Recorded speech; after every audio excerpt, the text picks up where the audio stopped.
turagushimiye turaguhimbaje kubw'uyu mwanya duhaye n'iri jambo duhaye.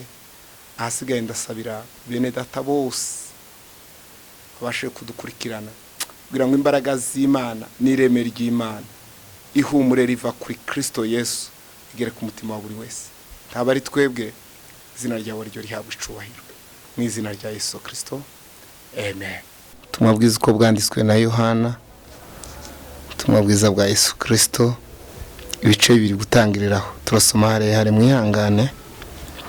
Haravuga ngo ku munsi wa gatatu hacujijwe ubukwe i Kana y'i Galilaya, kandi na nyina wa Yesu yari ahari.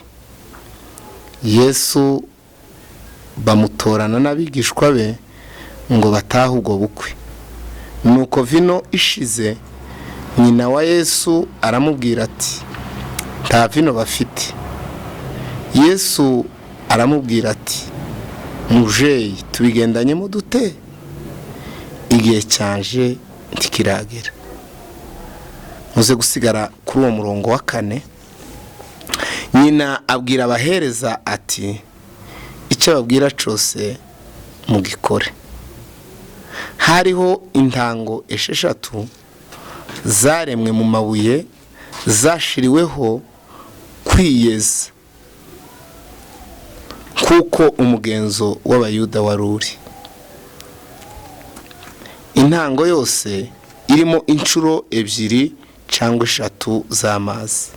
Yesu arababwira ati, mwuzuze intango amazi. Barazuzuza bageza ku ngara.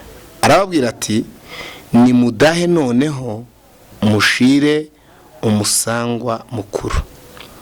Barayamushira.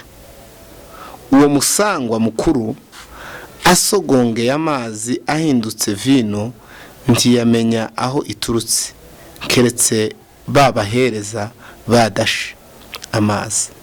Nibo bari babizi. Umusangwa mukuru ahamagara umukwe aramubwira ati, abandi bose babanza vino nziza, abantu bamara guhaga bakabona kuzana izitaryoshe, ariko wehoho washinguye inziza abarizo uherutse.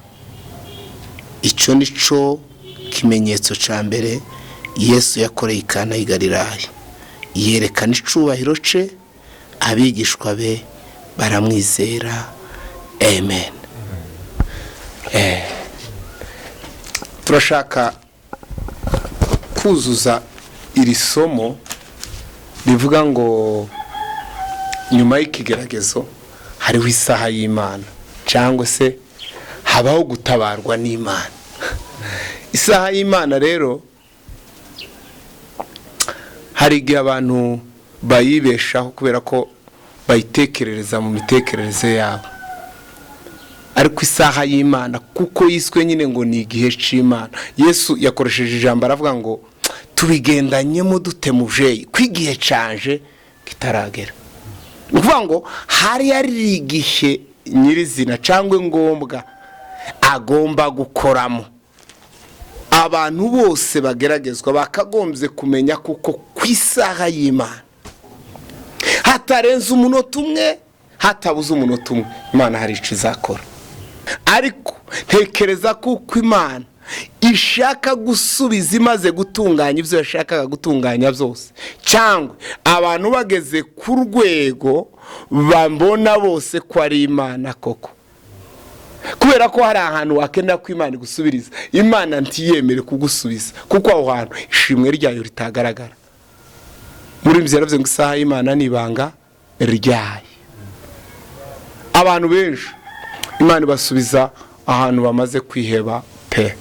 Ariko imitima ikivuga ngo nubwo byaba bisabiki nzakomeza nizera Imana.